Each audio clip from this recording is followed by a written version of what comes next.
हरे राम राम राम हरे हरे, हरे कृष्ण कृष्ण कृष्ण हरे हरे, हरे राम राम राम हरे हरे, हरे कृष्ण कृष्ण कृष्ण हरे हरे, हरे राम राम राम हरे हरे, हरे कृष्ण कृष्ण कृष्ण हरे हरे, हरे राम राम राम हरे हरे, हरे कृष्ण कृष्ण कृष्ण हरे हरे, हरे राम राम राम हरे हरे, हरे कृष्ण कृष्ण कृष्ण हरे हरे, हरे राम राम राम हरे हरे, हरे कृष्ण कृष्ण कृष्ण हरे हरे, हरे राम राम राम हरे हरे, हरे कृष्ण कृष्ण कृष्ण हरे हरे. पुंडलिक वरदा हरी विठ्ठल श्री ज्ञानदेव तुकाराम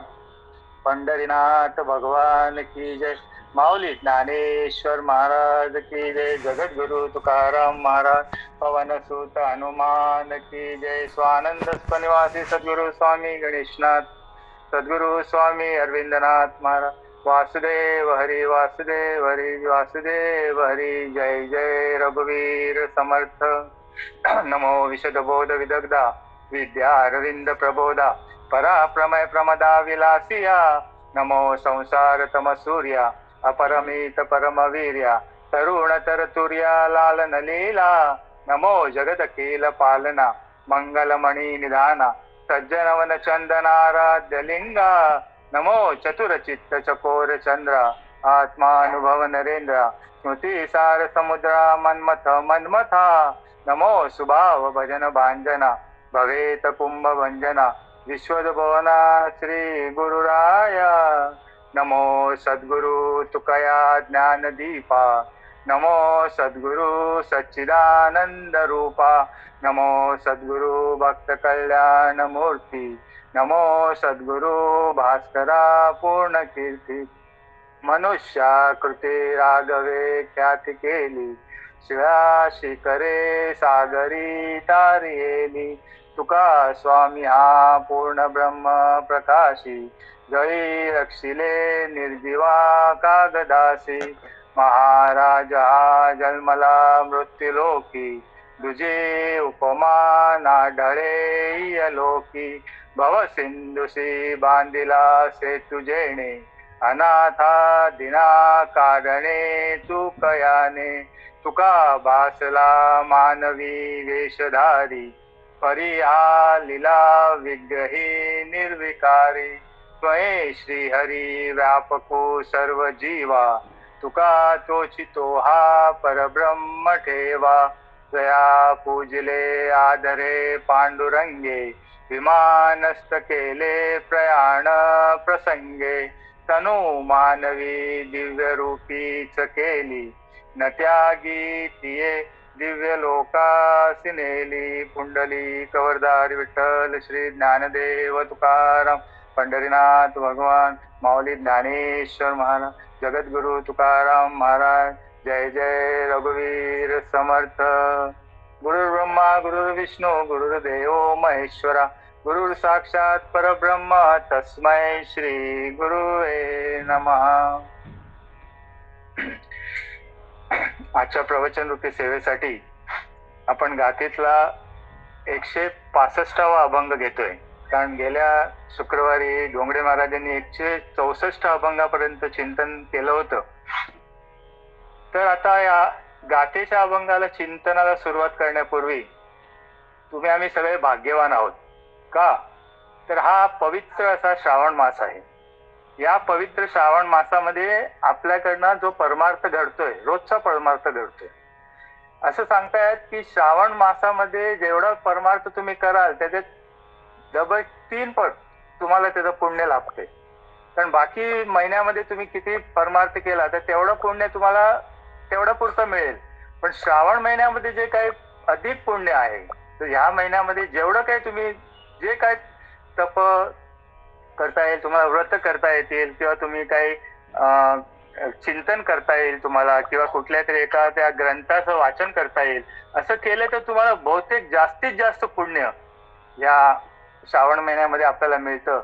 तर आपलं रघुनाथ फाउंडेशन यांचं वशिष्ठ गुरुकुल ह्या ग्रुपमध्ये आपलं परम भाग्य आहे की ज्योतिताईंनी आपल्याला हा एक मार्ग असा दिलाय की याच्यात परमार्थ सतत घडतो. आपला रोजचा आपला परमार्थ ह्या श्रावण मासामध्ये तर होतोच आहे. आणि त्यामुळे काय होतं की आपलं जी काय पुण्याची जी ठेवा आहे तो पुण्याचा ठेवा आपला वाढत जातो. तर यासाठी जास्तीत जास्त श्रावण महिन्यामध्ये आपल्याला जेवढं जमेल तेवढं जास्त परमार्थ करण्याचा आपण प्रयत्न केला पाहिजे. आणि कसं आहे की आपण परमार्थिक आहोत, आपण परमार्थ करणारच आहोत. पण जे काही परमार्थ करत नाहीत ते पण श्रावण महिना पाळतात. कारण जे रोज नेहमीचे काही खाणारे पिणारे पण असतात ते लोक पण श्रावण पाळतात. कारण काय, त्यांना माहिती की श्रावण महिन्यामध्ये जरी त्यांनी थोडंफार त्याग केला तर त्यांना त्याचा जास्त पुण्य मिळतं, म्हणून ते करतात. तर आपण तर नेहमीच करणारे आहोत. आपण तर आपला परमार्थ हा अखंड परमार्थ आहे. ते अखंड परमार्थ करून सुद्धा श्रावण महिन्यामध्ये जास्तीत जास्त आपला परमार्थ कसा घडेल हे आपण बघायचं. आता आम्ही जिथे विक्रोळीला आमचं हे मंदिर आहे, सार्वजनिक श्री हनुमान मंदिर, या ठिकाणी 9 ऑगस्ट पासून 17 ऑगस्ट पर्यंत आम्ही श्री रामकथा महोत्सव घेतलेला आहे. श्री रामकथा ठेवलेली आम्ही संध्याकाळी 7:30 ते 9:30 3 तासाचा रोजचा रामकथेचा आहे. आणि ते पालघरचे महाराज आहे हरिभक्त परायण संजय महाराज जाधव, फार सुंदर. म्हणजे त्यांची वाणी एवढीच हे आहे की त्यांचा अभ्यास पण भरपूर आहे रामकथेवर. आधी पण आम्ही त्यांचं रामकथा ऐकलेली आहे. तर असा आमचा या मंदिरामध्ये कार्यक्रम चालू होणार आहे. तसंच या श्रावण महिन्यामध्ये आपण बघितलं तर श्रावण महिन्याच्या आधी आपला आषाढ महिना झाला की आपण पंढरपूरच्या वारीला गेलो. तिकडनं ज्या देवशयनी एकादशी त्या दिवसापासून भगवंत शयन करतायत. भगवंत त्या शेष शयनावर शयन करतायत आणि त्या वेळेपासून ते शयन करतायत आणि डायरेक्ट ते कधी कार्तिक महिन्यामध्ये प्रबोधिनी एकादशीला ते परत जागे होतील. आणि ह्या 4 महिन्यामध्ये जो काय परमार्थ आहे तो भगवंत झोपलेले आहेत, पण आपण परमार्थ करायचे त्यांना उठवण्यासाठी. पण हा जो काही 4 महिना आहे, आता भगवंत झोपलेले असतील, शयन करत असतील, तर हे 4 महिने कोणी सांभाळायचे असा प्रश्न पडतो. त्यामुळे हे 4 महिने सांभाळण्यासाठी एकाच कुटुंबातल्या लोकांनी त्याचा भार घेतलेला आहे. तर आता पहिला जो महिना हा श्रावण महिना आहे. आता श्रावण महिन्यामध्ये आपल्याला माहिती आहे सगळ्यांना अशी शंकराची भक्ती आहे. शंकर भगवंताची भक्ती आपण करतो श्रावण महिन्यामध्ये. श्रावण महिना हा भगवान शंकरांनी घेतलेला आहे. त्यानंतर जो येतोय तो भाद्रपद महिना. भाद्रपद महिन्यामध्ये माहिती आहे आपल्याला की चतुर्थीला कसं आहे की गणपती बाप्पा येतात, गणपती बाप्पाचं आगमन होतं आणि त्या महिन्यामध्ये गणपती बाप्पाची जास्तीत जास्त भक्ती आपण करतो. त्यानंतर आश्विन महिना येतो. आश्विन महिन्यामध्ये आपल्याला माहिती आहे देवीचा आपण सगळं नवरात्र उत्सव साजरे करतो. आणि मग नंतर येतो तो कार्तिक महिना आणि तो कार्तिक महिना म्हणजे कार्तिक स्वामीचं महिना आहे. म्हणजे असे एका कुटुंबातले भगवान शंकर, पार्वती, गणपती बाप्पा आणि कार्तिक स्वामी या 4ही लोकांनी हे 4 महिने त्यांचे वाटून घेतलेले आहेत आणि भगवंताची भक्ती ते पण करतायत, आपण त्यांची भक्ती करतोय आणि अशी करता करता ही भक्तीमध्ये वाढ होते. असा हा पवित्र श्रावण महिना आहे. आणि या श्रावण महिन्यामध्ये आपला जो काय उपक्रम चालू आहे, जो प्रवचनाचा उपक्रम, तो सतत वाढतोय. आणि मी एक बघितलं की हा जो नवीन आपण ग्रुप आता केलाय, रामकृष्ण हरी असा ग्रुप केलाय.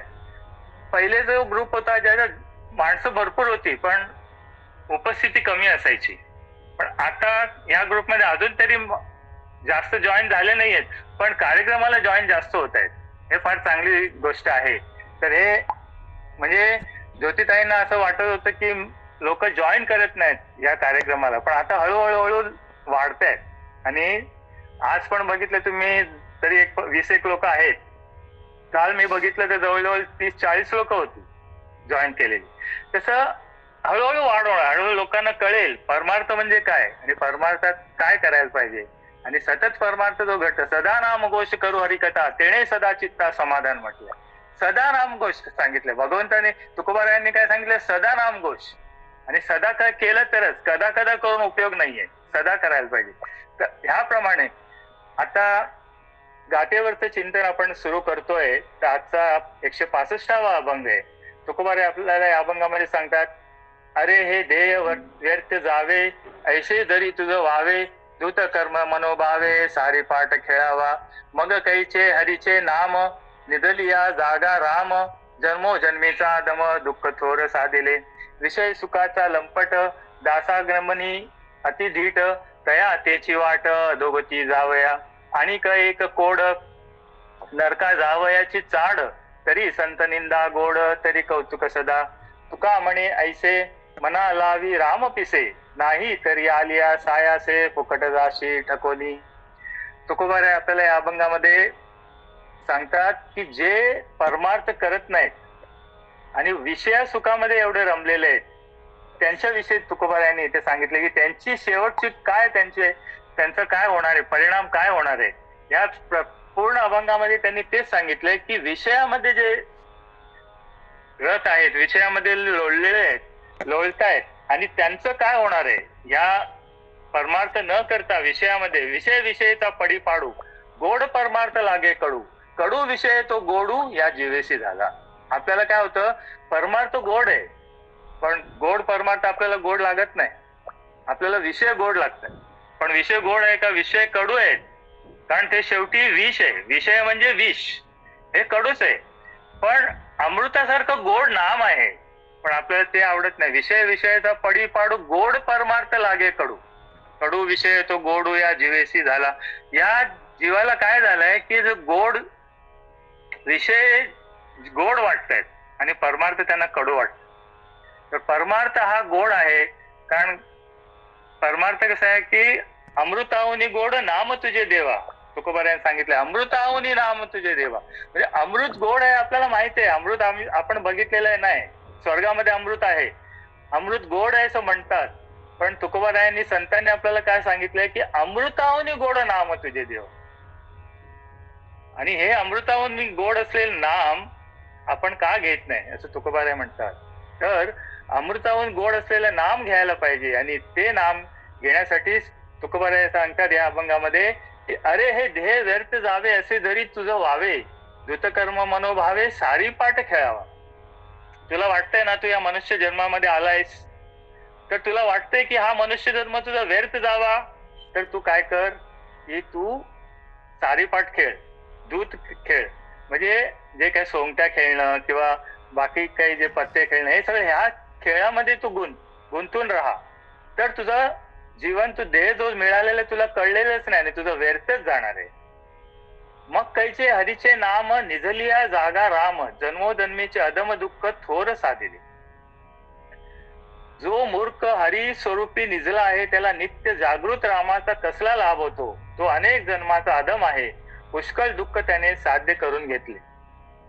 आता तुम्हाला आम्हाला जो मनुष्य जन्म मिळाला आहे, हा मनुष्य जे दुर्लभ आहे, आणि संसार कसा आहे, जन्मापासून मरणापर्यंत हा मधला जो काळ आहे तो संसार आहे.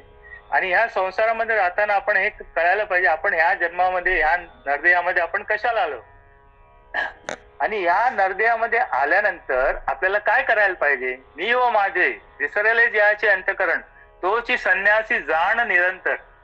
मी आणि माझं हे जेव्हा आपण विसरतो, आणि हा देह माझा नाहीये, हा देह म्हणजे मी नाहीये, हे जेव्हा आपण विसरतो तेव्हा आपण भगवंताची प्राप्ती करू शकतो. कारण हा देह नाही, हा आपला आतमध्ये जो रममाण होणारा जो आत्मा आहे, तैसा हृदयामध्ये मी रामू, असता सर्व सुखाचा आरामू, तरी भ्रांतासी कामू विषयावरी. आपल्या हृदयामध्ये राम आहे, पण आपल्याला ते कळत नाही. आता कालच्या प्रवचनामध्ये आपण ऐकलं, माऊलींनी सुंदर असे ज्ञानेश्वरीचे जे आपल्याला दृष्टांत दिले. 9व्या अध्यायातले दृष्टांत आहे. 9व्या अध्यायामध्ये मला वाटतं 13वी ओवी, 13 ते 17 ओवी अशी आहे ती ओवी. पाहे पा दूध पवित्र आणि गोड, फासी त्वचेची या पदराड, ते अवेरुनी गोचिडा अशुद्ध का ते सेविती. आता ते दूध जे आहे ते गोड आहे आपल्याला माहित आहे, पण ते गोचिड जे असतं ना, गोचिड ते गायीच्या स्तनाजवळ असतं, आणि त्या स्तनाजवळ असलेलं ते गोचिड काय करतं, दूध जवळ आहे, त्या स्तनाला त्यांना दूध लगेच मिळेल त्या गोचिडाला. ते दूध न पिता ते काय करतं, त्या गायीच्या स्तनाचं रक्त पितं. पाहे पा दूध पवित्र म्हणून गोड, पासी त्वचेची या पदराड, ते अवेरुनी गोचिड अशुद्ध ते सेवित. अशुद्ध काय ते सेवित म्हणजे ते अशुद्ध दूध शुद्ध आहे, दूध गोड आहे, पायीपा दूध पवित्र आहे, गोड आहे. पण ते पवित्र असलेलं दूध हे सोडून ते काय करतं की याच्या रक्तासाठी ते हे करतं, रक्त पितं. तसं दुसरा दृष्टांत माऊलींनी दिलेला आहे. हा सगळा दृष्टांत, 4 दृष्टांत जे दिलेले आहेत माऊलींनी, ते आपल्याला लागतायत, आपल्याला लागलं, आपण तेच करतोय. आपण परमार्थ न करता आपण ज्या विषयामध्ये जे राहतोय ना, ते आपण त्या गोचिड्यासारखे आहोत. आपल्याला माहित आहे परमार्थ सुख आहे, पण आपण सुख कुठे शोधतोय? प्रपंचामध्ये सुख शोधतोय. प्रपंचामध्ये सुख नाही, सुख कुठे? भगवंताकडे आहे. आणि ह्या परमार्थामध्ये सुख आहे. आणि दुःख बांधवडे आहे हा संसार, सुखाचा विचार नाही कुठे. संसार कसा आहे? दुःख बांधवडे आहे. आणि याला संसारामध्ये सुख नाहीये, पण आपण ते सुख शोधतोय आणि आपण त्या सुखाच्या मागे जातोय. आणि त्या सुखाच्या मागे जाता जाता काय होतं, ते हरिण कसं, एका हरिणाला जो याचा कस्तुरीचा जो वास येतो, त्या कस्तुरीच्या सुगंधाला ते पळतं आणि ठेच लागून कुठे ते पडतं. तसं ते हरिण पळता पळता ते ठेच लागतं आणि पडतं. तसं आपलं झालंय. आपण काय करतो, या संसारामध्ये सुख शोधतोय. सुख शोधता शोधता शोधता आपण त्याच्या मागे एवढं लागतोय की शेवट काय होतं की शेवटची पाळी हा मनुष्य देह. आपल्या शेवटी आपण जेव्हा जातो तेव्हा आपल्याला काहीच मिळत नाही, सुख मिळतच नाही, कारण सुख इथे नाहीच आहे. संसार दुःख मुळ चोहीकडे इंगळ, विश्रांती नाही कुठे, रात्रंदिवस तळमळ. आपल्या तळमळच आहे, सुख नाहीये, तरी आपण त्या सुखाच्या शोधासाठी या प्रपंचामध्ये आपण गुंततो. दुसरा दृष्टांत त्यांनी माऊलींनी असा दिलाय की का कमलकंदा आणि दरदोरी नांदोणीकीची एकची घरी, परी परागु सेवती भ्रमरी एरू चिखलेची उरे. जसं त्या कमळाचं फुल आहे, त्या तलावामध्ये, त्या चिखलामध्ये असतं आणि ते कमळ वर असतं, त्या पाण्याच्या वर असतं. आणि ते बेडूक पण त्या पाण्यामध्येच असतं, त्या चिखलामध्ये असतं. थोडं जर वर आलं, ते बेडूक जर थोडं वर आला तर त्याला काय होईल, त्या कमळातलं ते पराग मिळेल, त्याला गोड असं पराग मिळेल. पण तो बेडूक काय करतो, तो चिखलातच राहतो आणि ते चिखलच खातो. तसं आपलं झालं. आपल्याला वाटतं की त्या संसाराचं सुख आहे, आपण त्या चिखलात. जसं संसारातलं सुख म्हणजे कसं माहितीये का तुम्हाला, त्या नाव्याचा जो उकिरडा असतो ना, नाव्याचा उकिरडा जर आपण बघितला तर तिथे तुम्हाला केसच सापडते. आणि त्या केसामध्ये आपण जर शोधायला गेलो काहीतरी गोष्ट तर काहीच मिळणार नाही, आपल्याला तिथे केसच मिळतील. तसं ह्या नाव्याच्या उकरड्याप्रमाणे आपण काय करतो की ते संसारामध्ये सुख शोधतोय, पण आपल्याला संसारात सुख मिळत नाही. तिसरा दृष्टांत माऊलींनी दिलेला आहे, का निदैवाच्या परिवरी लोहा रुत्रे असते सहस्त्रवरी, का त्यावरी बैसुनी दरिद्री जिये. म्हणजे तो त्याच्या घरी तो राहतो, तो दरिद्र माणूस असतो, तो घरी राहतो, त्याच्या घराच्या खाली ते हे संपत्ती पुरलेली असते, त्याच्या खाली असतं, पण त्याला माहिती नसतं. पण तो त्याच्यावर बसून काय करतो की तो म्हणतो, आले मला काहीच मिळत नाही, मी दरिद्री आहे, मला काहीच नाही आहे, असं जसं तो म्हणतो. का की कारण त्याला माहितीच नसतं की त्याच्या खाली, त्याच्या घराच्या खाली काहीतरी पुरून ठेवलेले, धन पुरून ठेवलेलं आहे आणि ते धन त्याला सापडत नाही. तसं आपण ते धन शोधायचा प्रयत्न करत नाही. आपण संसारात राहतोय, पण संसारात राहिल्यानंतर असोनी संसार जीवे वेगू करी, वेदशास्त्र उभारी बाह्य सदा. आपण त्या संसारात राहिलोय, पण आपण संसारात राहताना माऊलींनी काय सांगितलंय, असोनी संसारी जीवे वेगू करी, वेदशास्त्र उभारी बाह्य सदा. आपल्याला सतत भगवंताचं चिंतन घडलं पाहिजे, भगवंताचं आठवण झाली पाहिजे. आणि त्या आठवण, आता काय असतं, आठवण आपल्याला करायला लागतं. आपलं भगवंत आपल्याकडेच आहे, पण आपण त्याची आठवण नाही करत. आठवण केली तर आपल्याला भगवंत भेटू शकतो. आणि ह्या 3 दृष्टांत दिल्यानंतर माऊलींनी सांगितले, तैसा हृदयामध्ये मी रामू, असता सर्व सुखाचा आराम, तरी भ्रांतासी कामो विषयावर. या ओवीवरनं मला ते 3 ओव्यात तुम्हाला सांगायला लागल्या की माऊलींनी सांगितलं, या 3 ओव्यामध्ये तुम्ही जसं बघितलं की तो गोचिड त्या स्तनाला चिटकून आहे, त्याला रक्त पितोय, तो बेडूक जसं त्या चिखलामध्ये राहतोय आणि आपल्याला ते धन खाली आहे त्याला ते माहिती नाही. त्याप्रमाणे तुम्ही असं सोडून तुमच्या हृदयामध्येच राम आहे. तैसा हृदयामध्ये मी रामू, असता सर्व सुखाचा आराम, तरी भ्रांतासी कामो विषयावरी. आपण, आपली भ्रांती झाली, आपल्याला वाटतं सुख संसारात आहे आणि आपण त्या भ्रांतीमध्ये आहोत. आणि ते संसारात आपण सुख शोधतोय म्हणून आपल्याला सुख मिळत नाही. म्हणून तुकोबाराय आपल्याला या अभंगात सांगतात की मग कैचे हरीचे नाम निजलिया जागा राम जन्मोजन्मीचा अधम दुःख थोर साधिले. मग अशा माणसाला जो या परमार्थ करत नाही, सतत त्या प्रपंचामध्ये आहे, त्याला भगवंताचं नाम कसं कळेल आणि भगवंताचं स्वरूप कसं कळेल. म्हणून तुकोबार सांगतात जो मूर्ख हरी स्वरूपी निजला आहे त्याला नित्य जागृत रामाचा कसला लाभ होतो. त्याला लाभ होणारच नाही, कारण तो त्या लाभाचं त्याला माहितीच नाही, तो लाभ घेण्याचा प्रयत्नच करत नाही. जर आपण संसारात राहून आपण जर प्रयत्न करून परमार्थ जर केला, कारण संसार हा काय होतच असतो, संसार आपल्याला करायला लागत नाही, संसार होत राहतो. आपण किती म्हटलं तरी संसार, जन्माला आलेल्या मुलापासून तेव्हापासून संसार सुरू झालाय.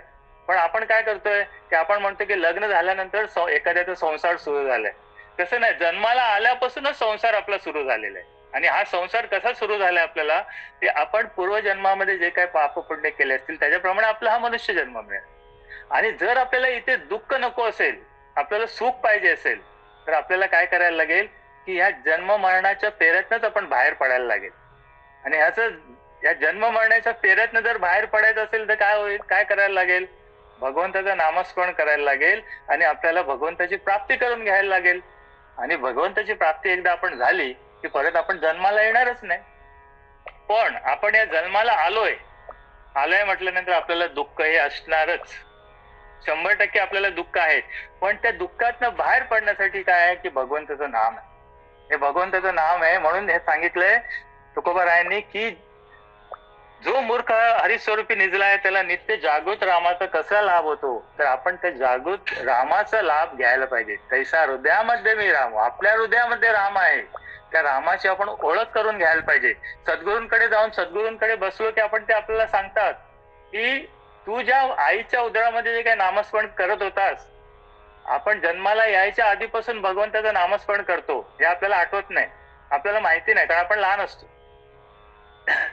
तर त्या लहान असताना आपण आईच्या उदरामध्ये भगवंताचं नामस्मरण करतो आणि ते बाहेर आल्यानंतर या मायेमध्ये आपण आल्यानंतर आपण त्या भगवंताचं नामस्मरण विसरलेलो असतो.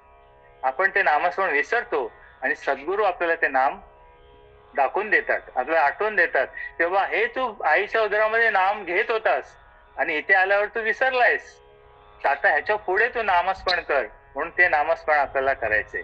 म्हणून ते नामस्मरण अखंड जर आपण केलं तर भगवंताची प्राप्ती आपल्याला सहज होते. पुढे तुकोबारा सांगतात विषय सुखाचा लंपट दासागमनी अतिधीट तया तेची वाट अधोगती जावया.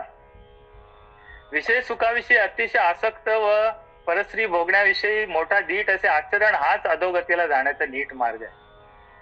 आता ह्या सगळ्या गोष्टी कसे सांगितले तुकोबारायांनी की तुला जर ह्या गोष्टी करायच्यात, तुला तुझा उद्धार करून घ्यायचा नसेल तर तू ह्या सगळ्या गोष्टी कर. म्हणजे तुकोबारायांनी उलट सांगितलं आपल्याला, पण ह्या उलट्या सांगितलेल्या गोष्टींमधून आपल्याला चांगलं घ्यायचंय.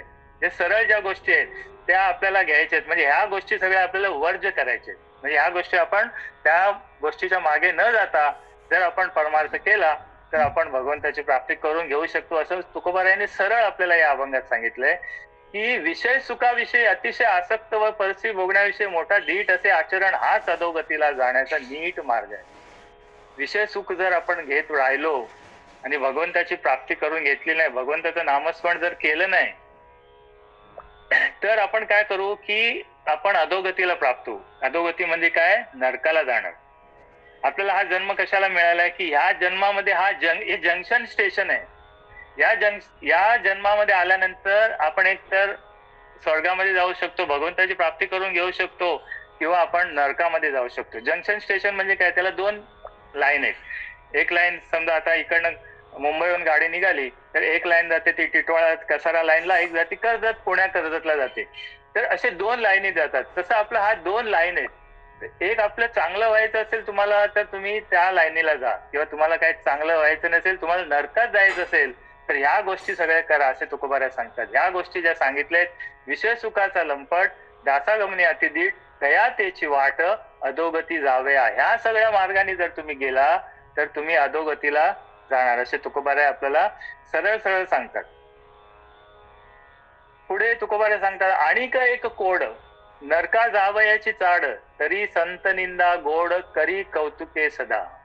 हे सर्वात मोठं पाप तुकोबारायाने सांगितलंय की हे करणारे लोक तेवढं पाप जमा करतात की त्यांना परत त्याच्यातनं उद्धार नाहीये. त्यांनी काय सांगितले की संतांची निंदा कधीच करू नये.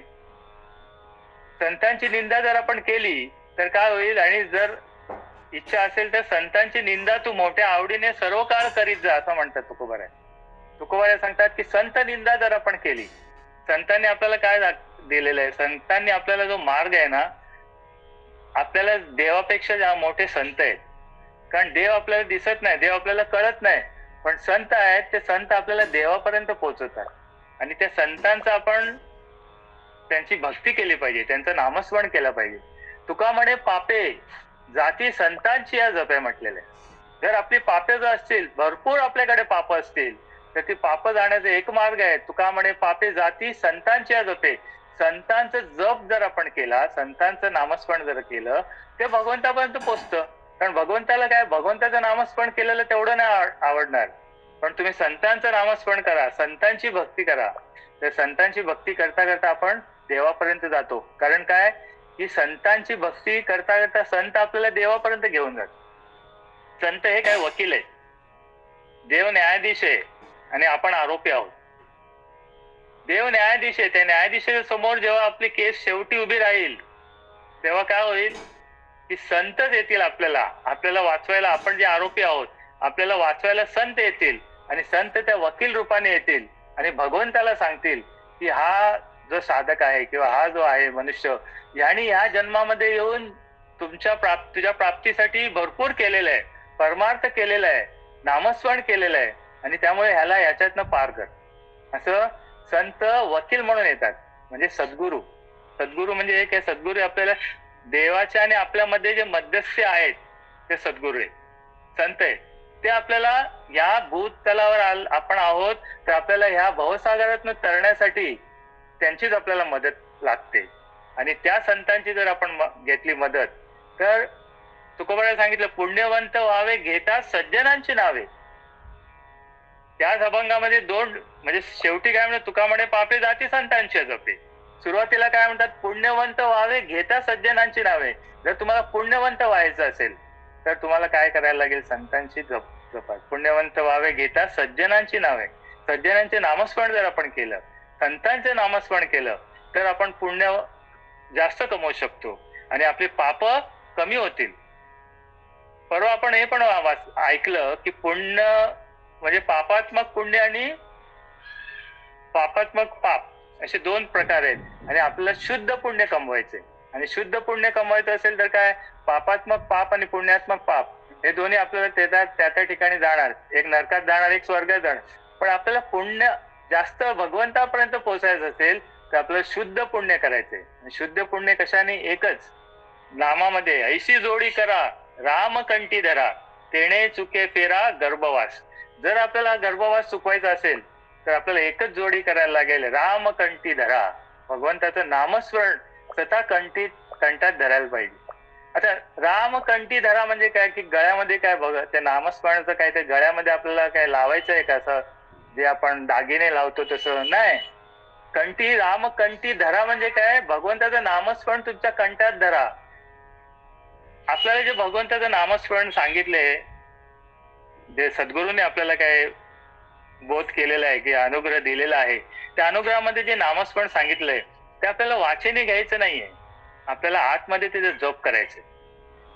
21,600 श्वास जे आपण दिवसातनं घेतो, त्या 21,600 श्वास त्याच्यावर आपल्याला त्या नामाचं अनुसंधान ठेवायचे.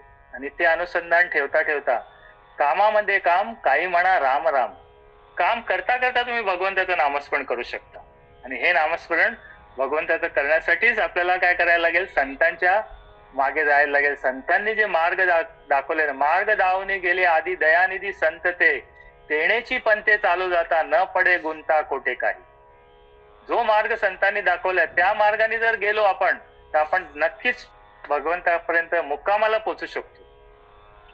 कारण एखाद्याने आपल्याला जर समजा एक मार्ग दाखवला, तो त्या माणसाला तो मार्ग माहिती होता, त्याने दाखवला, तो आपण तो मार्गाला बरोबर जाऊ शकतो. तसे संत आहेत, संत आपल्याला तो मार्ग दाखवतात. तो मार्ग दावून गेले आधी दयानिधी संत ते, तेणेची पंथे चालू जाता, न पडे गुंता कोठे काही. कुठेच गुंता पडणार नाही. आपण एकदा तो धागा आपल्या हातात मिळाला ना, तो धागा आपण धरून ठेवायचा. कारण आपण काय आपल्याला माहिती तुकोबारायांना 7 पिढ्या आधी भगवंत तुकोबारायांच्या घरी आलेले आणि त्यानंतर तुकोबारायांना 7 पिढ्यानंतर त्यांना या जन्मामध्ये त्यांना भगवंताची प्राप्ती झाली. त्यांच्या आधी भरपूर असे 5-6 त्यांचे जन्म झालेले आहेत, अवतार झालेले आहेत. प्रत्येक युगामध्ये त्यांनी अवतार घेतलेले आहेत तुकोबारायांनी. पण प्रत्येक युगामध्ये जरी अवतार घेतले असतील तर त्यांनी काय सांगितले की तो धागा जो आहे तो आपल्याला मिळालेला आहे. आता आपल्याला पूर्वी जन्मामध्ये आपण कोण होतो, काय होतो आपल्याला माहिती नाही, आपण काय करत होतो काहीच माहिती नाही. पण ह्या जन्मामध्ये आल्यानंतर आपल्याला जो परमार्थिक धागा जो मिळालेला आहे तो धागा आपण जर धरून ठेवला, भले ह्या जन्मामध्ये आपल्याला भगवंताची प्राप्ती होणार नाही, कारण एका जन्मामध्ये होत नाही. कारण तुकोबारायांना किती 7 जन्म घ्यायला, तुकोबारायांसारखे जे 7 जन्म घ्यायला लागले तर आपल्याला एका जन्मामध्ये जर आज आपण परमार्थ केला आणि उद्या आपल्याला उद्धार झाला, उद्या भगवंताची प्राप्ती होईल असं होऊच शक्यच नाही. तर ह्या जन्मामध्ये जर आपण ह्या देहामध्ये आल्यानंतर आपण आता सुरुवात केली, तो धागा जर आपण पकडून ठेवला तर तोच धागा आपल्याला पुढच्या जन्मात कामाला येईल आणि तो धागा आपल्याला तिकडनं आपल्याला तो पुढे मिळेल. म्हणून आपण बघा की लहान लहान मुलं एवढी छोटी छोटी असतात, एवढी चांगली गाणं म्हणतात, एवढे चांगले तुम्ही टीव्हीवर वगैरे बघितले असतील कार्यक्रमामध्ये, एवढे चांगले नृत्य करतात, एवढे गाणे म्हणतात, एवढे अभंग वगैरे बोलतात, छोटे असतात, एवढे चांगले कीर्तन करतात. ते कशामुळे? कारण पूर्वजन्मामध्ये त्यांनी काहीतरी भगवंताचा परमार्थ केला होता आणि तो परमार्थ अर्धा तिथेच राहिला आणि त्यांचा तिथे देह सोडायला लागला आणि ते ह्या जन्मामध्ये आल्यानंतर तोच त्यांना तेच परत मिळाल्यानंतर तो जो मूळचा तो त्यांचा संचित होतं, त्याच्यामुळे त्यांना ह्या जन्मामध्ये चांगलं झालं आणि हे ते लगेच ते त्याप्रमाणे करू शकले. लगेच त्यांना ते अभंग किंवा कीर्तन करता येतात, सगळं होतं. का? ते कारण त्या पूर्वजन्मामध्ये तेच केलेलं आहे त्यांनी आणि ह्या जन्मामध्ये त्यांना तेच मिळालं आणि ते त्याप्रमाणे त्यांचा उद्धार होतो. म्हणून तुकोबार सांगतात की अधोगतीला जाण्याचा हाच मार्ग आहे की जर तुम्ही संतांची जर निंदा केली तर संतांची निंदा तू मोठ्या आवडीने सर्व काळ करीत जा. म्हणजे तुला जर संतांची निंदा जर केली तर तुला अधोगती मिळालीच आहे. शेवटी तुकोबार सांगतात, तुका म्हणे ऐसे मना लावी राम पिसे, नाही तरी आल्या सायासे फुकट जाशी ठकोनी. अशी ही नरकदायक कामे न करता मनाला रामाचे वेड लाव, नाहीतर मोठ्या सायासाने मिळालेले नरतोनू व्यर्थ जाईल. आता हा नरदेह आपल्याला जो दुर्लभ मिळालेला आहे, हा नरदेह दुर्लभ आहे. पण हा नरदेह दुर्लभ आहे, पण तो आपण जवळजवळ 84 लक्ष योनी फिरून म्हणजे 83,99,999 83,99,999 एवढे जर आपण जन्म फिरून आणि एक एक जन्माचे काय एक एक योनीमध्ये कोटी कोटी फेरा म्हटलेला आहे. एक एक योनी कोटी कोटी फेरे. प्रत्येक जन्मामध्ये आपण काही ना काही वेगवेगळे जन्म आपल्याला मिळालेले असतील. मनुष्य जन्मच मिळाला असं नाही, काहीतरी आपण पशु पक्षी प्रत्येक योनीमधनं फिरून फिरून आपण ह्या जन्मामध्ये आलो. आता ह्या जन्मामध्ये आल्यानंतर भगवंताचं नामस्मरण आपल्याला जे मिळालेलं आहे त्याचं मनाला रामाचं वेड लावा असं तुकोबारे सांगतात. या मनाला, कारण काय परमार्थ हा मनाने करायचा असतो, संसार हा देहाने करायचा असतो. संसार म्हणजे काय? देहाने. आपण इतर संसारात राहतो, कामाला जातो, येतो, सगळं देहाने जे कार्य आहे सगळं देहाने चाललेलं आहे. पण परमार्थ देहाने करायचा नसतो, परमार्थ हा आपल्या मनाने करायचा असतो. देहाने केलेला परमार्थ तो भगवंतापर्यंत पोहोचत नाही, कारण तो देहाने केलेला परमार्थ फक्त तो दाखवण्यासाठी असतो. पण मनाने जो केलेला परमार्थ तो भगवंतापर्यंत पोहोचतो. कारण मन, बुद्धी, चित्त आणि अहंकार हे 4 चतुष्ट आतमध्ये जे आहेत, त्या मन, बुद्धी, चित्त आणि अहंकाराप्रमाणे त्या मनाला जास्त प्रियता आहे. आणि हे मन कसं आहे? हे मन तुम्ही जसं त्याला चांगलं दाखवाल त्याप्रमाणे ते मन तिथे जाईल. तुम्ही त्याला वाईट गोष्टी जर दाखवली तर मन त्याच वाईट गोष्टीकडे जाईल. जर तुम्ही त्याला सांगितलं की चल मना, चल आज जाऊ, कीर्तनाला जाऊ, प्रवचनाला जाऊ किंवा एखाद्या मंदिरात कार्यक्रम आहे तिथे जाऊ, तर ते मन तिथे रमेल आणि तिथे जाईल. जर तुम्ही या मनाचं कसं आहे, संकल्प आणि विकल्प दोन भाग आहेत. आणि कधी संकल्प करावा, विकल्प आला की गेलं. ह्या मनाला जर विकल्प आला की एखादा माणूस जर समजा परमार्थाला आज समजा कुठेतरी, आज आपलंच बघा, आज 9 वाजता आपला कार्यक्रम आहे. 9 वाजता जर कार्यक्रमाला तुम्हाला जॉईन करायचं असेल, तेवढ्यात तुमच्या घरी कोणी पाहुणे आले किंवा काहीतरी दुसरं काहीतरी बाहेरचं काहीतरी आलं, तर ते काय होईल की लगेच तुमचा तिथे विकल्प आला. तुम्ही म्हणणार जाऊ द्या, आज नको जॉईन करायला, आज काय पाहुणे आलेत किंवा काहीतरी काम आहे, तर आपण ते करत नाही. पण असं मन आहे, मनाला सांगा ठीक आहे थोडा वेळ त्या पाहुण्यांचं काय ते कर, नंतर तू तुझ्या प्रवचनाला जॉईन हो, थोडा तरी तुझ्या कानावर काहीतरी पडेल. असं जर आपण केलं तरच आपण परमार्थ करू शकतो. त्या मनाला आपण ताब्यात ठेवलं पाहिजे. आपण काय झालंय, आपण मनाच्या ताब्यात आहोत, मन आपल्या ताब्यात नाहीये, आपण मनाच्या ताब्यात आहोत. जसं आपण कसं आहे की त्या पोलीस स्टेशनला जर गेलो तर त्या पोलिसाच्या ताब्यात कोण असतं, तो आरोपी असतो, बरोबर आहे.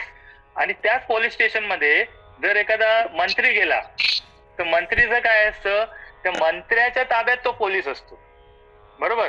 त्या मंत्र्याला काहीच होत नाही, कारण तो पोलीस जो असतो त्या पोलीस स्टेशन मध्ये त्या मंत्र्याच्या ताब्यात असतो. तो मंत्री जे सांगेल त्याप्रमाणे तो काम करेल. पण जो आरोपी असतो तो त्या पोलिसाच्या ताब्यात असतो. आपण सगळे काय झालोय, आपण आरोपी आहोत आणि त्या मनाच्या ताब्यात आहोत. त्यामुळे आपल्याला परमार्थ घडत नाही, परमार्थ आपण करत नाही. जर आपण त्या मंत्र्यासारखं आपण त्या पोलिसाला जर ताब्यात ठेवलं, म्हणजे मनाला आपण जर ताब्यात ठेवलं, तर आपण सांगेल तसं त्या मनाला चालायला लागेल. आपण त्या मनाला सांगायचं की तू असं कर, तर मनाला जाम आपण कंट्रोल करायला पाहिजे. त्यासाठी तुकोबाने सांगितलं की या मनाला सांगितलं, करता मनाला रामाचे वेड लावा. तुम्ही काय करू नका, भगवंताचा वेड लावा.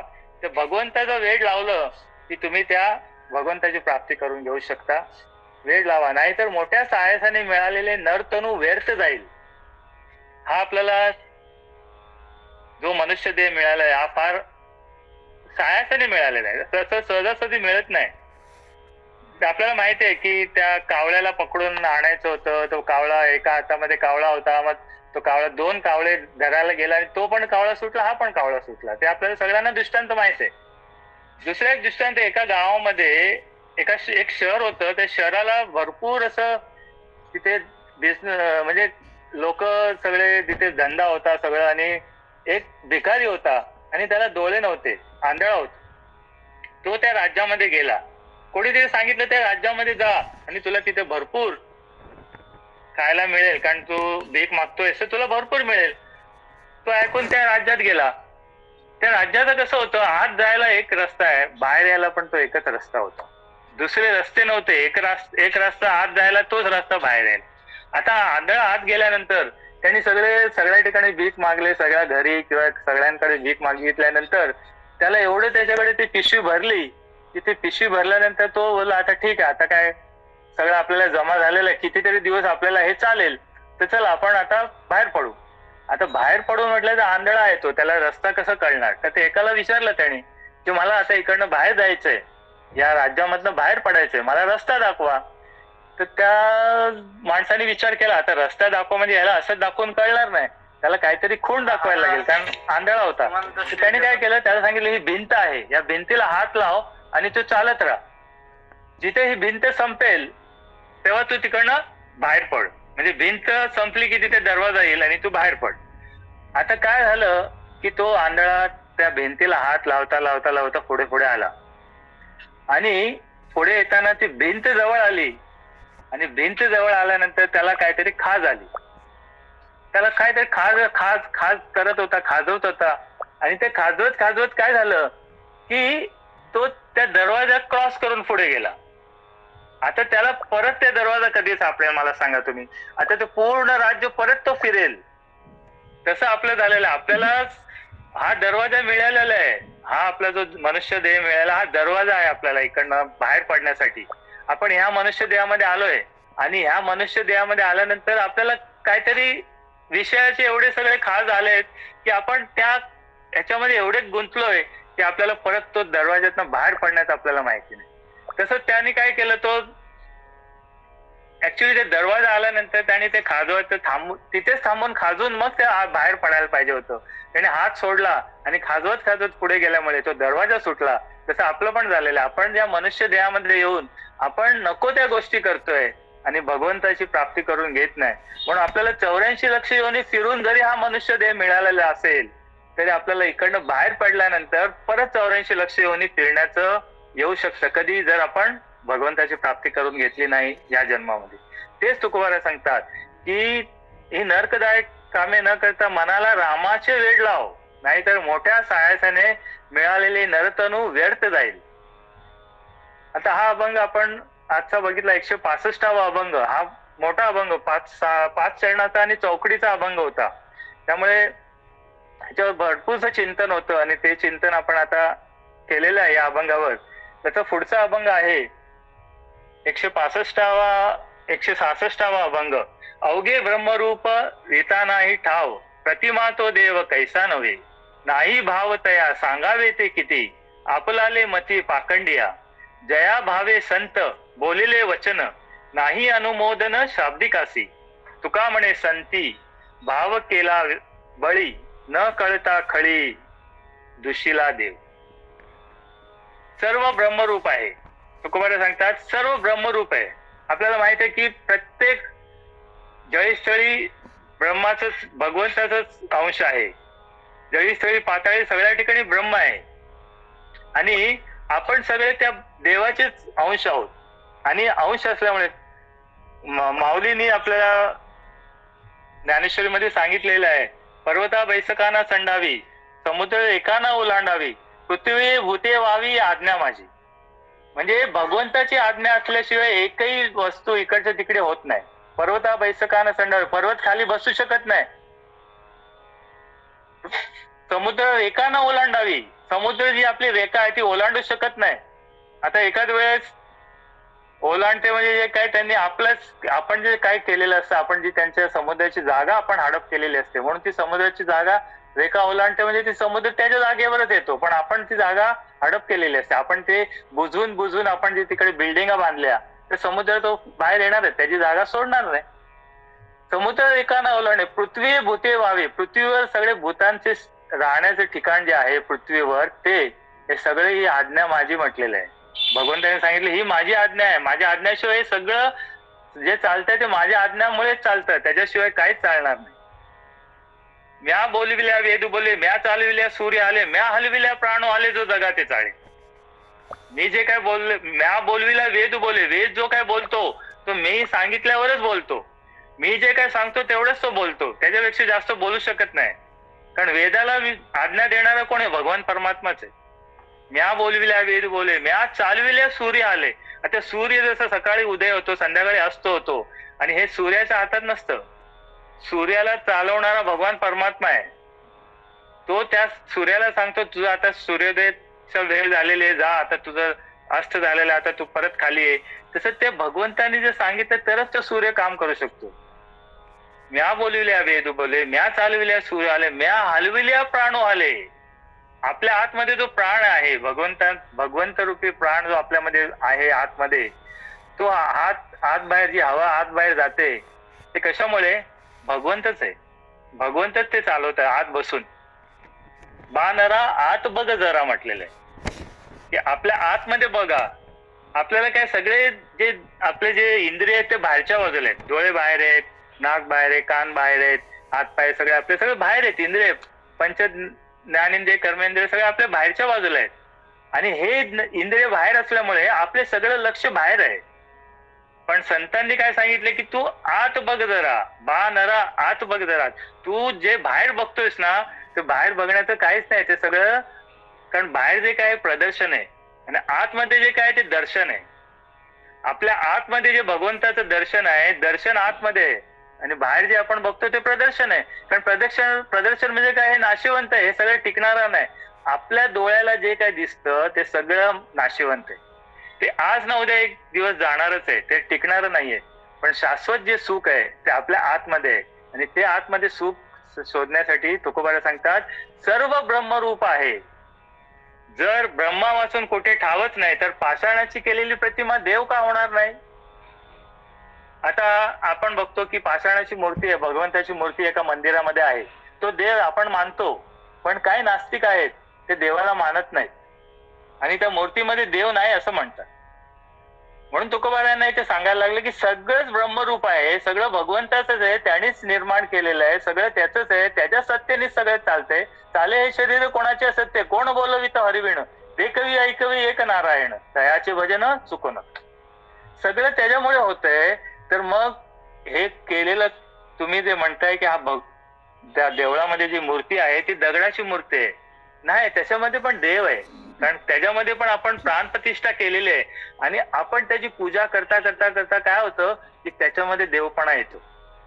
तसं आपली पण आपण पूजा रोज करायला पाहिजे, कारण आपल्यामध्ये देव आहे. आपण समोरची पूजा करतो. म्हणून माऊलींनी काय सांगितलंय, रूप पाहता लोचनी सुख झाले हो साजणी, तो हा विठ्ठल बरवा. तो म्हणजे त्या मूर्तीकडे हा दाखवलेला आहे, तो हा म्हणजे आपल्यामधला, तो हा विठ्ठल बरवा, तो हा माधव बरवा. म्हणजे आपल्यामध्ये जो आहे तोच आहे. आता आपण मंदिरामध्ये गेलो तर आपल्याला भगवंत तेच सांगतो ना की तू मला इथे दर्शन घेण्यासाठी आलाय, पण मी इथे नाहीये, मी तुझ्यामध्ये आहे, माझं स्वरूप तुझ्यामध्ये आहे, तर तिथे तू लक्ष दे. म्हणून तुकोबारे सांगतात की त्या मूर्तीच्या पाषाणामध्ये पण प्रतिमेमध्ये पण देव का होणार नाही. जे पाखंडी आपापल्या मताप्रमाणे वागणारे अभाविक त्यांना किती बोध करावा. म्हणजे असे जे पाखंडी आहेत त्यांना आपण किती बोध केला तरी त्यांना कळणार नाहीये. म्हणून अशा लोकांना आपण जास्त सांगण्यासाठी जाऊ नये. काय असतं, जे परमार्थाचा विषय पण असा आहे की परमार्थ आपण ज्यांना त्याची आवड आहे किंवा त्यांना जे काय कळतं, थोडंफार माहिती आहे, अशा लोकांना आपण परमार्थ सांगावा. आता आपल्या या ग्रुपमध्ये जे काही सगळे परमार्थिक लोक आहेत आणि आपण आता प्रवचन सांगतो. आता प्रवचन करताना आपण जे काही विषय सांगतो ते त्यांना कळतं, त्यांना कळेल, ते त्याचं ते आचरण करू शकतील. परमार्थाला कधी तुम्ही चांगले करताय, परमार्थ करताय असं कधी कळेल, जर तुम्ही त्याप्रमाणे त्याचं आचरण केलं तर. आचरणाला फार महत्व आहे. आता आपण हल्ली बघतोय की आचरण कमी झालंय आणि परमार्थ, दिखाव्याचा परमार्थ जास्त झालेला. आपण आचरण करत नाहीये, कारण संतांनी तेच सांगितलंय की तुम्ही आचरण करा. संतांनी आधी आचरण केलं आणि मग आपल्याला दाखवलं. आपण संतांकडे काय बघितलं, संतांकडे आपण त्यांचं आचरण ते करून दाखवतात आपल्याला. त्यांनी केल्यानंतर त्यांनी लोकांना दाखवलं आणि ते आपण ग्रहण करायचं, आपण ते करायचं. म्हणून तुकोबारे सांगतात की जे पाखंडी आपल्या मताप्रमाणे वागणारे अभाविक त्यांना किती बोध करावा, किंवा ज्या अनुभवाने संतांनी प्रतिपादन केले आहे ते शब्द ज्ञानांना कबूल नाही. म्हणजे ज्या अनुभवाने संतांनी प्रतिपादन केले आहे ते शब्द ज्ञानांना कबूल नाही, म्हणजे ज्ञात्यांना कबूल नाही. म्हणजे ते काय होतं की ज्या अनुभवाने संतांनी सांगितलेलं आहे ते त्यांना, जे ज्ञानी माणूस, जो ज्ञानी असतो तो असा विचार करतो की मला सगळंच येतं, मला सगळंच कळतं. त्याला अहंकार असतो, ज्ञानाचा अहंकार असतो. आणि त्या ज्ञानाचा अहंकार असल्यामुळे काय होतं की त्या संतांनी जे काय सांगितलेलं असतं तो ते कधी कधी मान्य करत नाही. तो सांगतो मीच सांगतो तेच खरं आहे, की हे असं नाही, हे असं. त्याला म्हणजे वाद घालतात. त्या वादाचं, ते वादाला बसल्यानंतर ते एकमेकाचं ते हे करतात, वादाला मोडायचा प्रयत्न करतात. आणि ते ज्ञानी असे असतात की त्यांना ज्ञान झालेलं असतं, पण ते ज्ञानाने त्यांना ते ज्ञान झालेलं असतं आणि अहंकार आलेला असतो. म्हणून ज्ञानापेक्षा भक्ती श्रेष्ठ आहे. म्हणून तुकोबारायांनी भगवंताकडे भक्तीच मागितलेली आहे. ज्ञान नको ब्रह्मज्ञान आत्मस्थिती भाव, मी भक्त तू देव ऐसे करी. ब्रह्मज्ञान नको म्हणतात तुकोबाराय. का? की त्यांना भक्ती पाहिजे, आणि भक्ती मिळाल्यानंतर भगवंताची ओळख होईल आणि भगवंताचे जवळीक साधू. म्हणून तुकोबारा सांगतात की ज्ञानांना हे किती सांगितलं तर हे कळणार नाहीत, ते ज्ञानांना कबूल नाही. तुकाराम महाराज म्हणतात, संतांनी सगुणाविषयीची बलकट भाव धरून आपला तरणोपाय केला, पण ते खळांना न कळता त्यांनी सगुण देवाचा निषेधच केला. आता प्रत्येक संतांनी काय केलंय, सगुण भक्ती आधी केलेली आहे, आपल्याला माहितीये. सगुण भक्ती करता करता करता आपण कुठे जायचं, निर्गुणाकडे जायचं. कारण सगुण भक्ती केल्यानंतर आपल्याला देवाची ओळख होते, आणि ओळख झाल्यानंतर आपण भगवंताचं नामस्मरण करता करता काय होतं की आपण त्या निर्गुणापर्यंत पोहोचू शकतो. कारण निर्गुण हे सत्य आहे.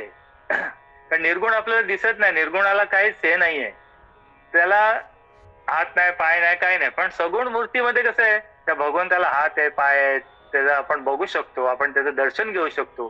तसं तुकोबारायांनी सांगितलंय की त्यात सगुण भक्तीला श्रेष्ठता त्यांनी दिलेली आहे. संतांनी सगुणाविषयी बलकट भाव धरून आपला तरुणोपाय केला, पण हे खळांना नाही ते कळता त्यांनी सगुण देवाचा निषेधच केला. म्हणून त्यांनी काय केलंय, ज्ञानी जे असतात ते ज्ञानी काय करतात, निर्गुण भक्तीला जास्त प्राधान्य देतात आणि सगुण भक्तीला नाही हे करत. आणि ते सगुण भक्तीला जास्त बघत नाहीत, त्यांना कळत नाही आणि त्यामुळे काय होतं, ते म्हणतात की आम्ही जे सांगतो ते निर्गुणच देव आहे. पण आपण संतांनी आपल्याला काय केलेलं आहे, संतांनी आपल्याला सगुण भक्ती शिकवली आहे. सगुणातनं आपण निर्गुणापर्यंत जातोय. या वारकरी संप्रदायामध्ये आपण सगुण भक्तीला श्रेष्ठ मानलेलं आहे. सगुण भक्ती म्हणजे भगवंताची भक्ती आणि ती करता करता आपण संतांची भक्ती, कारण संतांनी काय केलंय, संतांनी आपल्याला भगवंताची ओळख करून दिली, म्हणून आपण ती भक्ती करायची. म्हणून तुकोबारा सांगतात की तुका म्हणे संती भाव केला बळी, न कळता खळी दुशीला देव. तरुणोपाय बलकट भाव धरून आपला तरुणोपाय केला, पण ते खळांना न कळता त्यांनी सगुण देवाचा निषेधच केला. असा हा आपला 166वा अभंग आपण आता केला. नंतर 167वा अभंग, एक तटस्थ मानसी एक सहजची आळसी, दोन्ही दिसती सारखी वर्म जाणे तो पारखी. एक ध्यानी करता जप, एक बैसोनी घेती झोप, एक सर्वस्वाचा त्याग, एक पोटासाठी जोग.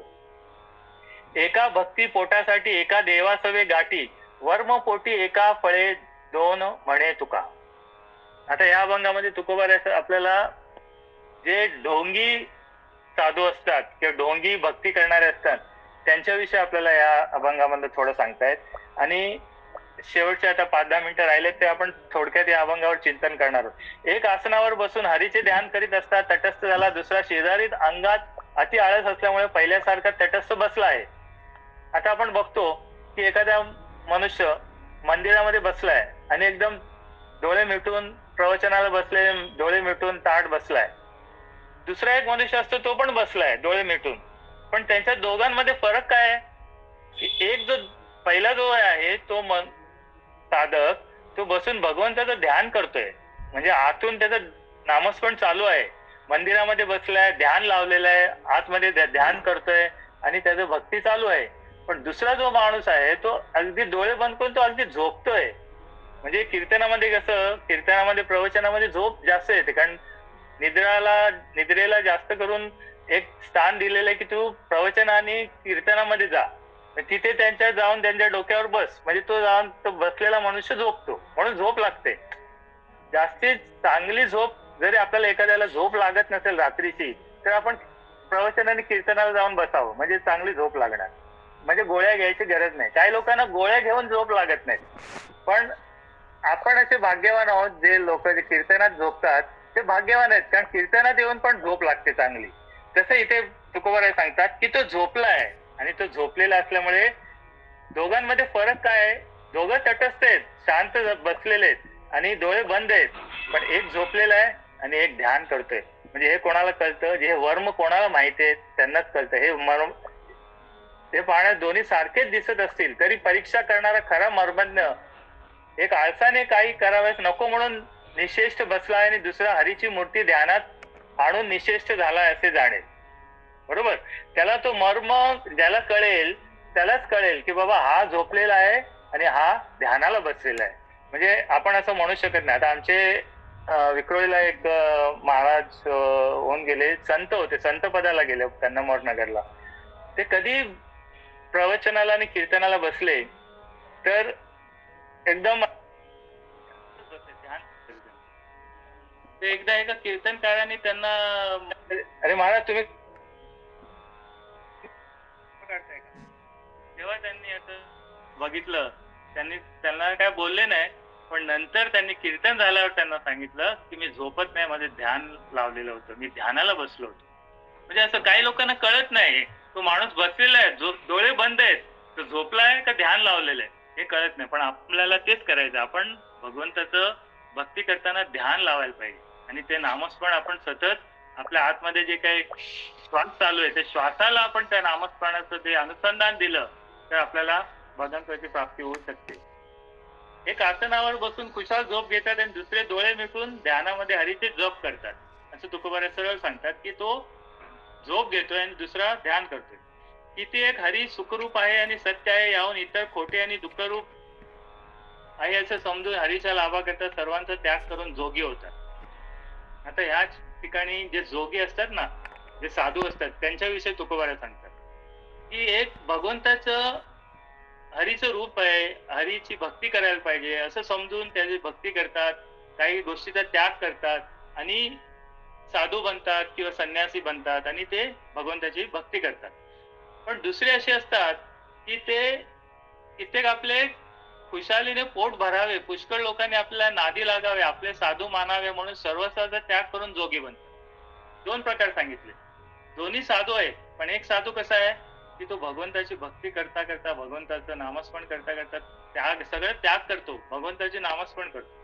आणि दुसरा असतो तो पण त्याग दाखवतो, पण तो त्याग केलेला नसतो. सर्व त्याग करून वना गेला, वनी वनिता आठविला. नाथ महाराज सांगतात की सगळं घरातलं सगळं बायका मुलांना त्याग केला आणि वनामध्ये गेला, आणि वनामध्ये जाऊन त्यांनी विचार केला, अरे घरी काय चाललं असेल, बायको काय करत असेल. म्हणजे वनामध्ये जाऊन पण तिथे तो जर हे करत असेल तर त्याला त्याग म्हणत नाही. त्याग म्हणून सगळं त्याग तुम्ही संसारात राहून पण त्याग करू शकता. एखाद्या गोष्टीचा त्याग करायचा असेल संसारात राहून पण करू शकता, त्याला तुम्ही संन्यास घ्यायची गरज नाही. तसं इथे म्हटलेलं आहे की तो जो माणूस आहे तो साधू मानतो, पण साधू म्हणवतो, पण तो साधू नाहीये. कारण काय, तो लोभासाठी, काहीतरी पैसा मिळावा, काहीतरी धन मिळावं यासाठी तो संन्यास घेतलेला दाखवतो आणि तो जातो आणि त्याप्रमाणे तो जोगी बनतो. कित्येक देव प्राप्ती करतात, देवाची भक्ती करतात. कित्येक आपले व आपल्या कुटुंबाचे पोट भरण्याकरता भक्ती करतात. आता यात कसं आहे की भगवंताच्या प्राप्ती करता भक्ती करतात ते वेगळे, आणि काही लोक पोट भरण्याकरता, म्हणजे आता आपण जे बघतो की आता परमार्थात असं सांगायला चाललेलं आहे की जे मनाला येईल ते सांगतात. एखाद्या कार्यक्रमाचे कीर्तनाचे एवढे द्या तेवढे जे मागतात, हे कसं आहे की ते आपल्या घरच्यांचं पोट भरण्यासाठी भक्ती करतात. ती भक्ती म्हणत नाही त्याला, तर ते एक तो व्यवहार झाला. आणि भक्ती करताना आपण काही अपेक्षा न ठेवता जर आपण भक्ती केली तर आपण भगवंताची प्राप्ती करू शकतो. पोट भरण्याकरता भक्ती करतात. तुकाराम महाराज म्हणतात, बाहेरून दोघांचे प्रकार एकच दिसतात तरी परिणामाला फळे निरनिराळी आहेत. फळे निरनिराळी आहेत. निरनिराळी म्हणजे की तो दिसताना दिसतो की आपण भक्ती करतोय, पण तो भक्त नसतो, पण तो फक्त पोटासाठी, पोटाला पैसे कमवण्यासाठी भक्ती केलेली दाखवतो आणि त्याप्रमाणे करतो. तर आज आपले 167वा अभंग आपण केलाय. आता 165, 66 आणि 67 3 अभंग आज आपण केले, कारण पहिला अभंग जास्त मोठा होता. तर आपण आज आता 10 वाजलेलेच आहेत आणि झालेली सेवा ही भगवंताच्या चरणी, हनुमंतराच्या चरणी, सद्गुरूंच्या चरणी आणि तुम्ही सगळ्या संत मायबापांच्या चरणी अर्पण करून सेवेला इथे पूर्ण विराम देतो. काही बोलण्याच्या ओघामध्ये काही जे एखादे वाईट शब्द निघाला असेल तो माझा बुद्धीचा दोष समजा, आणि जे काही चांगलं असेल ते तुम्हाला घेण्यासारखं आहे ते माझ्या सद्गुरूंचं आहे असं करून तुम्ही ते अवश्य घ्या. आणि जे काही वाईट असं वाटलं असेल तुम्हाला की तो माझा बुद्धीचा दोष आहे, तो मला परत करा आणि त्याचा मी काहीतरी नंतर पुढे त्याच्यावर आम्ही सुधारणा करता येईल. असं झालेली सेवा ही भगवंताच्या चरणी अर्पण करून आणि सद्गुरूंच्या चरणी अर्पण करून सेवेला पूर्ण विराम देतो. पुंडलिक वरदार विठ्ठल श्री ज्ञानदेव तुकाराम पंढरीनाथ भगवान माऊली ज्ञानेश्वर महाराज जगद्गुरु तुकाराम महाराज की जय. जय जय रघुवीर समर्थ. आता विश्वात्मके देवे येणे वागेज्ञ तो शावे, तो शोनी मद द्यावे पसाय दाने. जे खळांची व्यंकटी सांडो कया सत्कर्मी रती वाढो. भूता परस्परे पडो मैत्र जीवांचे, दुरितांचे तिमिर जावो. विश्व सधर्म सूर्य पाहो, जो जे वांचिल तो तेला हो. प्राणी जात वर्षत सकळ मंगळी, ईश्वर निष्ठांची मांदियाळी. अनवर्त भूमंडळी भेटू तया भूता, चला कल्पतरुचे आरव. चेतना चिंतामणीचे गाव, बोलते जय अर्णव पियुषांचे. चंद्रमे जय लांछन, मातरंड जे तापहीन. ते सर्वाही सदा सज्जन, सोयरे हो तू किंबहुना सर्व सुखी. पूर्ण होऊ नीती लोकी, वजिजो आदी पुरकी अखंडित. आणि ग्रंथोपजीवी विशेष लोकाई, दुष्टादुष्ट विजय होवावे. एथ म्हणे श्री विश्वेश्वराओ, हा होईल दान पसाओ. येणेवरे ज्ञानदेव सुखिया झाला. येणेवरे ज्ञानदेव सुखिया झाला. येणेवरे ज्ञानदेव सुखिया झाला. ओम